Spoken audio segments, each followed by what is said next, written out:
Bismillahirrahmanirrahim. Assalamualaikum warahmatullahi wabarakatuh. Alhamdulillah wassalatu wassalamu ala Rasulillah wa ala alihi wa sahbihi wa mawala. Wala hawla wala quwata illa billah ma ba'd. Saudara sekalian yang dirahmati Allah Subhanahu wa taala, alhamdulillah pada hari ini kita bisa lanjutkan kembali bimbingan belajar bahasa Arab dengan metode lisan yang sempat beberapa hari libur karena Ramadan dan Idul Fitri. Alhamdulillah pada hari ini kita bisa mulai kembali. Dan sesi setelah Idul Fitri ini kita akan lanjutkan masuk pada langkah kedua, di mana kita sudah menyelesaikan langkah yang pertama. Dan inilah urutan belajar bahasa Arab dengan menggunakan metode lisani. Beberapa hal yang harus kita persiapkan. Yang pertama, kita pastikan kita memiliki 4 kunci sukses belajar bahasa Arab. Ini penting sekali karena inilah yang nanti akan menentukan sejauh mana kita berhasil dalam mempelajari bahasa Arab ini. Yang pertama, 4 kunci sukses belajar bahasa Arab, yaitu pertama kemauan yang kuat. Nah, ini setelah libur ini masih punya kemauan yang tinggi nggak ini? Atau sudah down nih semangatnya? Nah, ini harus kita pompa lagi, semangat lagi. Dan ingat, untuk menyemangati kita dalam belajar bahasa Arab, semboyan kita adalah, syiar kita adalah lan natawaqqafa min ta'allumil lughatil arabiyyah hatta nafhamal Qur'an. Kita tidak boleh berhenti belajar bahasa Arab sampai kita paham Al-Qur'an. Kemauan kuat ya. Kemudian yang kedua apa? Tujuannya jelas. Kita belajar bahasa Arab, tujuan kita adalah memahami teks Arab, untuk memudahkan kita dalam memahami Al-Quran, memahami Sunnah, memahami bacaan sholat dan zikir kita, serta memudahkan kita di dalam mempelajari Islam dari referensi utama, yaitu bahasa Arab. Nah, kunci yang ketiga yaitu metode yang kita pakai tepat sesuai dengan target yang kita inginkan. Dan yang keempat adalah sertakan dalam setiap belajar kita doa kepada Allah Subhanahu wa taala, dan kita landasi belajar kita itu dengan takwa kepada Allah Subhanahu wa taala. Nah, ini kunci sukses yang harus kita miliki. Lalu kita juga persiapkan perangkat dalam belajar bahasa Arab. Nah, apa yang kita siapkan dan apa yang harus kita lakukan dalam belajar bahasa Arab, khususnya untuk membaca teks Arab kundul, yaitu kita pelajari dan kita pahami kaidah bahasa Arab dari A sampai Z, yaitu kaidah nahwu sharafnya harus kita kuasai. Dan yang kedua, kita harus memiliki kosakata yang banyak. Artinya kita harus menghafal kosakata sebanyak-banyaknya. Sehingga untuk menguasai kaidah bahasa Arab, kita harus memiliki buku tentang kaidah bahasa Arab. Itu perangkatnya. Nah, untuk menguasai kosakata, kita harus memiliki kamus. Jadi yang kita lakukan adalah memahami kaidah bahasa Arab dan menghafal kosakata sebanyak-banyaknya. Maka perangkat yang harus kita miliki apa? Yaitu buku kaidah bahasa Arab, dan yang kedua adalah kamus.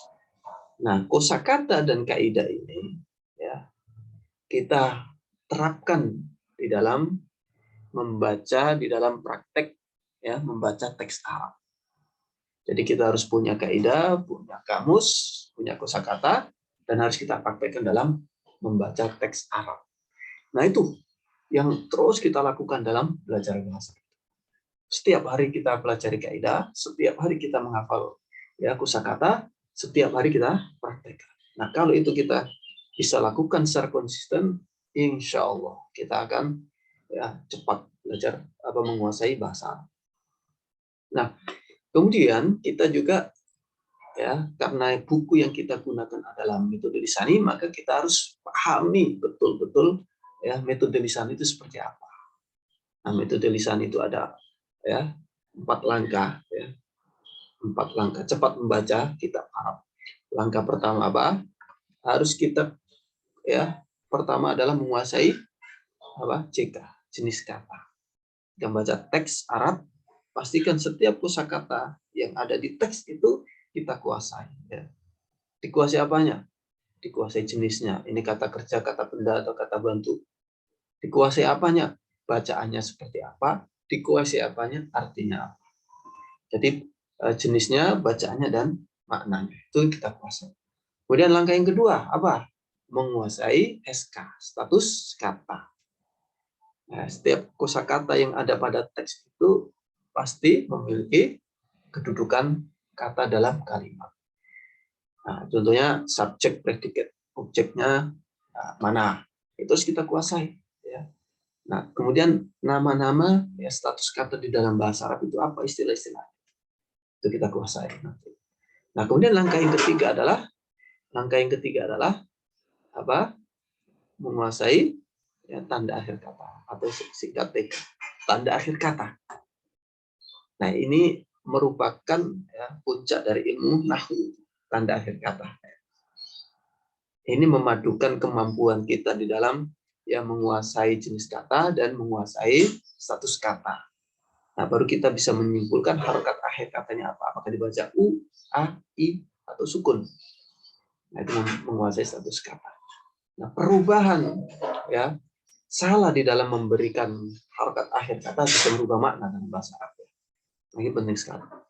Dan yang keempat adalah menguasai bentuk kalimat, uslub, jumlah atau uslub ya, gaya bahasa ya. Nah, ini ya menguasai kita. Jadi 4 langkah tepat membaca kitab Arab metode lisani ada 4, yaitu menguasai CK, menguasai SK, menguasai TK, dan menguasai BK. Nah, ini kita pastikan kita tahu itu ya.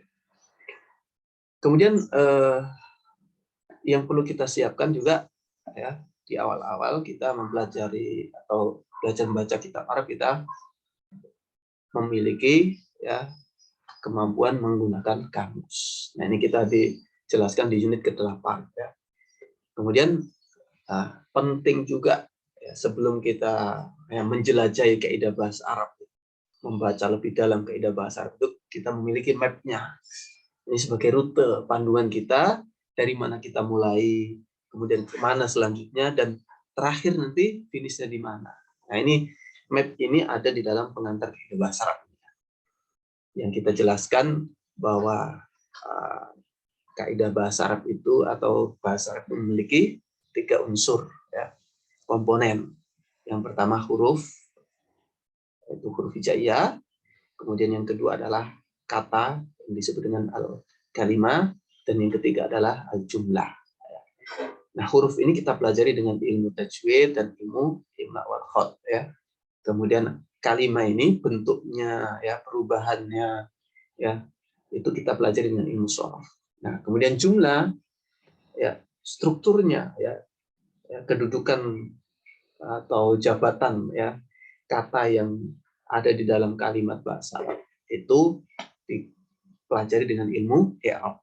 Nah, gabungan dari ilmu shorof dengan ilmu i'rab itulah ilmu nahwu ya. Nah, setelah itu kita lanjutkan dengan ya ilmu balaghah yang terdiri dari 3 ilmu, yaitu ilmu badi, yaitu yang mempelajari tentang keindahan bahasa. Kemudian ilmu bayan yang mempelajari agar bahasa kita itu jelas ya, walaupun ya singkat tapi maknanya padat ya, jelas. Dan yang ketiga adalah ilmu ma'ani, yaitu yang mempelajari ya kesesuaian bahasa yang kita gunakan dengan audien, dengan kondisi ya, dengan situasi saat kita bicara. Nah, itu disebut ilmu balaghah yang ketiga. Nah, ini di metode lisan ini kita akan pelajari ya sedikit tentang ilmu ma'ani ya, di langkah keempat. Nah, ini beberapa hal yang harus kita persiapkan sebelum kita mempelajari materi demi materi yang disajikan di buku lisan. Ya. Nah, setelah itu barulah kita masuk unit demi unit. Nah ini ya, insya Allah kita akan lanjutkan pada sesi berikutnya.